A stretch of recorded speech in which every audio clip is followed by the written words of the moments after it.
salamat. Mga kababayan, Assalamualaikum warahmatullahi wabarakatuh. Madayaw, umayong adlaw kaninyong tanan. Magandang araw sa inyong lahat. Unahin ko po muna ang aking mga pagpapasalamat. Una po, ang pagpapasalamat natin kay Allah sa Diyos na ibinigay sa atin itong araw na ito para po tayo ay makapagbigay ng rice, food bags para sa mga kababayan natin dito sa Cotabato. Ang susunod na pagpapasalamat ay sa ating barangay kapitana, si Zara, sa kanyang tulong para po mabuo ang ating programa ngayong umaga na ito. Ang susunod na pagpapasalamat po ay para sa ating mga OVP partners and supporters dito sa OVP BARM Satellite Office dahil tumutulong sila lagi para sa ating mga kababayan at sinusuportahan ang mga proyekto at programa ng Office of the Vice President. Maraming salamat sa inyong lahat.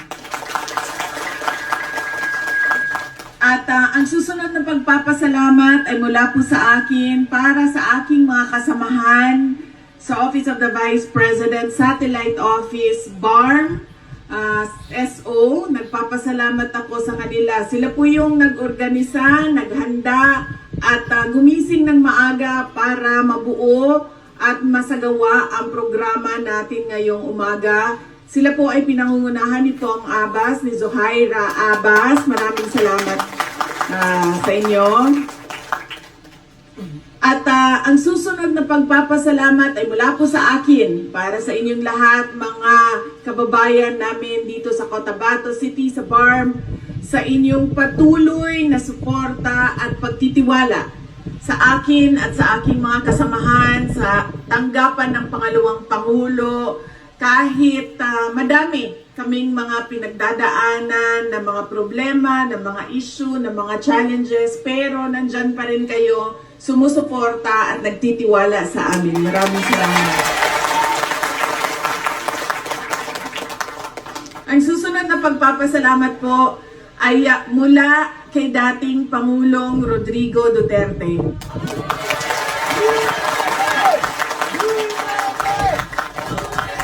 Kamakailan lang po ay bumisita ako sa kanya doon sa The Hague, Netherlands noong buwan ng Mayo.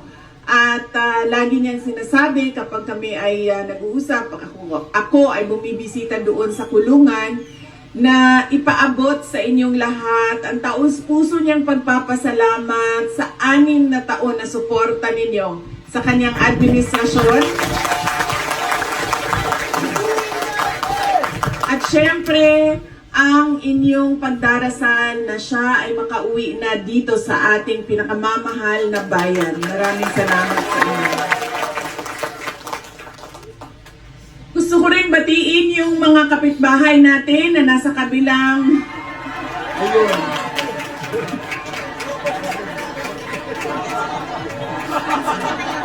Mga kapitbahay namin, nagpapasalamat po kami na mabait kayo na kapitbahay.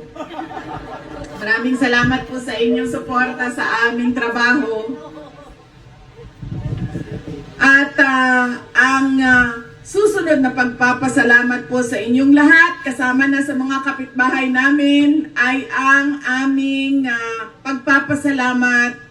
Napakalaki ng utang na loob ng aming pamilya sa inyong lahat sa pagkakataon na ibinibigay ninyo sa amin na makapaglingkod sa bayan. Maraming salamat sa inyo.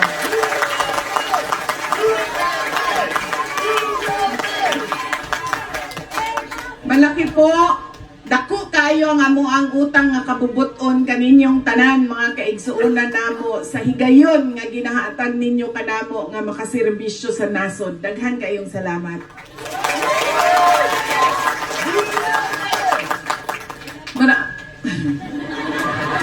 Mahal ko kayo. Maraming salamat sa nakakataba ng puso at nakakapagbigay po ng tibay ng loob yung suporta ninyo at nagpapakita po siya na meron pang pag-asa ang ating bayan. Maraming salamat. Yung ating pong mga senior citizens ay naluluha po, pasensya na at napaiyak po kayo ngayong umaga na ito, pero nagpapasalamat din po talaga ako sa pagtanggap ninyo sa akin dito sa Cotabato City. Maraming salamat sa inyo.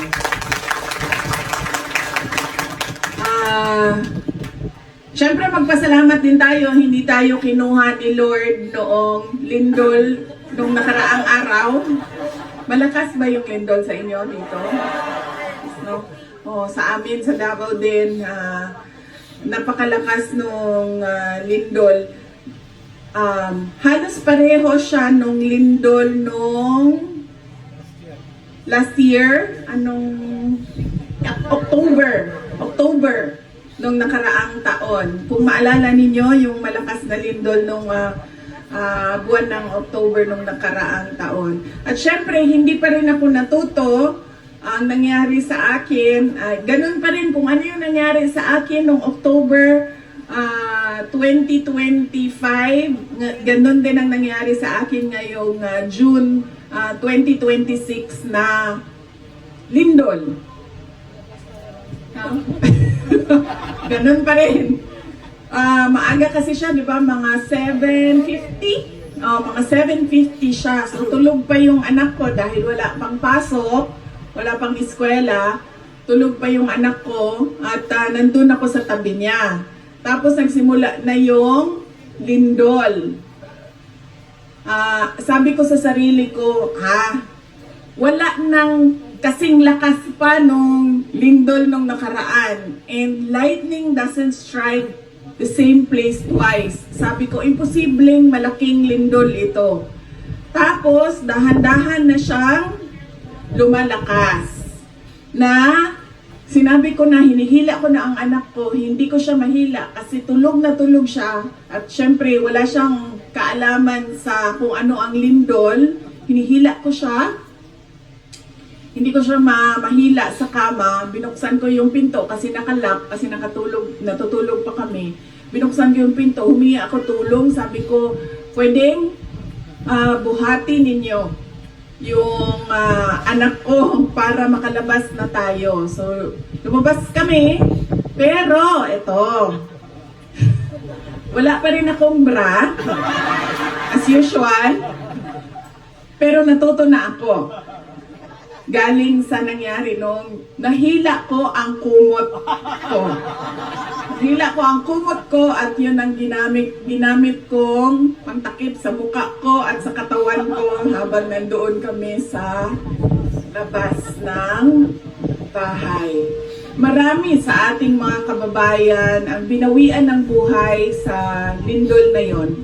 At kailangan natin magdasal na sila ay nasa maayos na lugar na ngayon. At marami pa rin ang missing. Ang pagkakaalam ko, 7 o 8 yung missing at 36 yung mga namatay sa lindol. Ito yung mga bagay na kahit anong gawin natin, hindi natin alam kung kailan mangyayari at hindi natin alam kung anong mangyayari sa atin.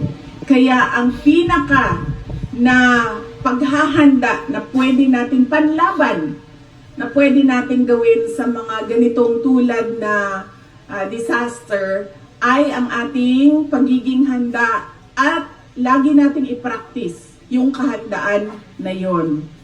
Para hindi tayo matulad kay Inday Sara, nangyari na noon, nangyari pa rin ngayong taon na ito. Maraming mga drills. Sa isang taon, iba't ibang opisina, iba't ibang ahensya ng gobyerno gumagawa ng drills para sa lindol. At ang pinaka-una noon na paalala ay protektahan natin ang ating ulo. Dahil posibleng maraming mga mahulog na mga gamit o matumba ng mga gamit o mag-collapse ng mga building na tatamaan ang ating ulo. Kaya kailangan lagi sinasabi sa ating duck cover and hold. Coveran natin yung ulo natin at huwag tayong tumakbo dahil kapag gumagalaw o nagsishake, umaalog yung lupa, ay posibleng matumba tayo, matamaan na naman ang ulo. So yan yung pinaka na unang paalala dyan. Protektahan natin yung ulo natin sa mga mahulog na mga bagay o posibleng pagkatumba natin. At syempre, ang susunod niyan ay yung kawalan ng tubig at kuryente. Kaya napakahalaga na handa yung mga go bag natin, yung ating mga power bank para sa ating mga cellphone, para alam ng ating mga mahal sa buhay na tayo ay ligtas at kung nasaan tayo. At syempre yung mga gamot, yung mga extra na damit, lahat yon, emergency light, lahat yon nakalagay lagi sa ating go bag at yun ang hilain natin. Ilagay nyo na rin yung mga bra ninyo doon sa loob ng go bag na yan. Ang panty pero pwede na walang panty ma'am, basta sigurado lang yung bra. Lagay din daw ang panty, sabi ni Manang. Ang susunod po na mensahe ko ay mensahe ng pagpapaalala sa inyong lahat sa edukasyon ng ating mga anak. Ngayon po ay bukas na ang mga paaralan, iba't ibang paaralan sa Department of Education. Magbubukas na rin ang mga private schools. At gusto kong ipaalala sa inyo, may kunti kaming tulong para makatulong sa gastos ninyo para sa pagbukas ng mga klase ng inyong mga anak, ng inyong mga apo, ng inyong mga pamangkin.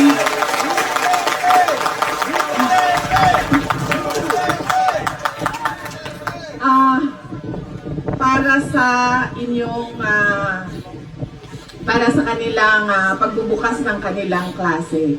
At ipaalala ko sa inyo ang kahalagahan ng edukasyon. Lagi kapag nasaan man ako magpunta, sinasabi ko sa kabataan, kaming mga magulang ninyo, nagpapaalala kami lagi na ang edukasyon ang magpapabago sa buhay ninyo. Magpapabago sa ating pamilya. Hindi paulit-ulit o pabalik-balik ang kahirapan sa ating pamilya. Pero sasagutin tayo ng ating mga anak, yung kapitbahay natin, grade 3 lang natapos yan. Buhay na buhay sila, wala mang problema. Kumakain pa rin, okay pa rin. Gabi-gabi pa rin lumalabas. Linggo-linggo, okay lang, walang problema. Grade 3 natapos. Grade 8, hindi na siya tumuloy ng kanyang pag-aaral. Nagtrabaho na, okay pa siya. Oo, totoo yan. Buhay tayo lahat. Pare-pareho tayo lahat na humihinga at hihinga. Tapos man tayo ng ating pag-aaral o hindi. Pero kailangan natin ipaintindi sa ating mga anak na napakalaki ng buhay o way of life ng isang tao na nakapagtapos ng pag-aaral at isang tao na grade 2 lang ang natapos niya sa kanyang pag-aaral. Makikita natin yun sa trabaho. Kung ikaw ay natapos ng grade 2, grade 3, minsan may trabaho, minsan walang trabaho. Labor lang. Wala pang seguridad sa kanyang pagtatrabaho kasi pwedeng paalisin, basta-basta na lang. O ayaw na namin sa iyo, umalis ka na dito. Wala kaming pakialam kung anong benepisyo para sa iyo. Kasi kontrata lang tayo, o minsan arawan lang tayo, o minsan oras lang ang ating kontrata, 4 na oras lang ang trabaho mo. Pero kapag ang anak natin ay nakapagtapos na, sabihin na natin edukasyon, naging teacher siya, o sabihin na natin nurse, siya, nakakapagtrabaho siya sa hospital. May kontrata siya, may kasiguraduhan ang kanyang sweldo. May kasiguraduhan ang buwan-buwan niya na natatanggap sa hospital, ang kontrata niya sa hospital o sa paaralan man kung teacher yon. May kasiguraduhan yung kanyang trabaho taon-taon. Kaya kailangan natin ipaintindi yon sa ating mga anak. Dahil kapag bata pa sila, immature pa yung pag-iisip, hindi kaagad nila nakikita kung ano yung nakita na natin lahat. Dahil tayo ang dami na nating pinagdaanan. Nasa ano na tayo? 18 years old. Di ba Manong? 18 years old na tayo. Ang dami na nating alam sa buhay. Ang dami nating nakita ng mga kaibigan natin, mga kapitbahay natin, mga kamag-anak natin na patuloy paulit-ulit yung paghihirap. Hindi ko man sinabi na one shot all o isang solusyon lang yan, pero ang edukasyon, nakakatulong siya na hindi paulit-ulit pabalik-balik sa pamilya natin ang paghihirap. Nakakaangat yung mga nakakapagtapos sa pag-aaral. Hindi sila hirap araw-araw kung saan nila hanapin ang pambili nila ng bigas. Yan po ang kailangan natin at kailangan namin sa Office of the Vice President ipaintindi at ulit-ulitin sa ating mga kababayan na dasal namin ay umabot doon sa inyong komunidad, umabot doon sa loob ng inyong mga pamamahay. At syempre, ang susunod ko na mensahe ay mensahe ng kapayapaan. Ang edukasyon din nagdadala ng kapayapaan. At ang respeto o pagtanggap natin sa pagkakaiba-iba natin, nagdadala din ng kapayapaan. Magkaiba man ang ating paniniwala sa politika, magkaiba man ang ating paniniwala sa relihiyon, magkaiba man ang ating gender. Ngayong buwan na ito ay LGBTQ month o ito yung pagkilala sa iba't ibang gender o kasarian, lesbian, gay, transsexual, bisexual, transgender, queer, at iba pang gender.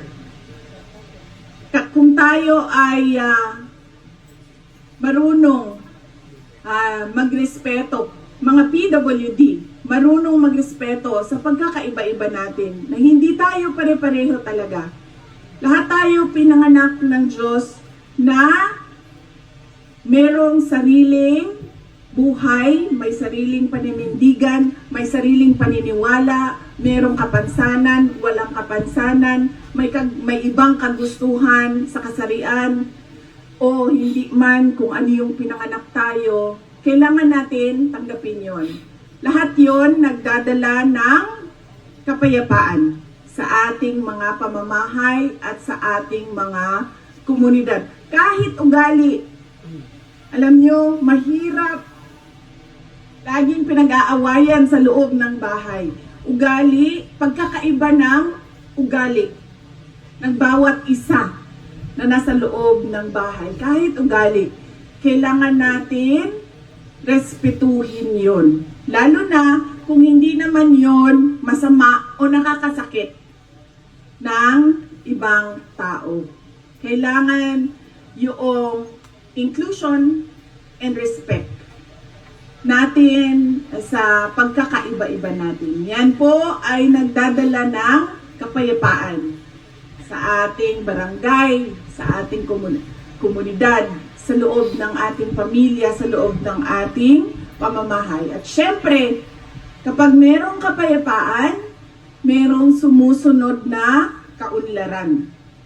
Dahil ang mga tao, nakatutok na lang sila doon sa pag-angat ng kanilang buhay at antas nila sa komunidad. Hindi na sila nakatutok doon sa mga bagay na hindi naman mahalaga, kundi nakatutok na lang sila na paano ko ba mapapaayos ang aking sarili at ang aking pamilya.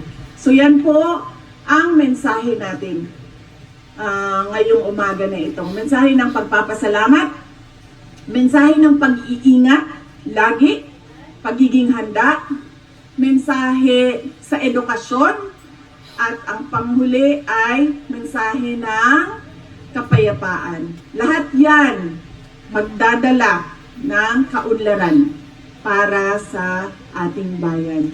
Masaya ako.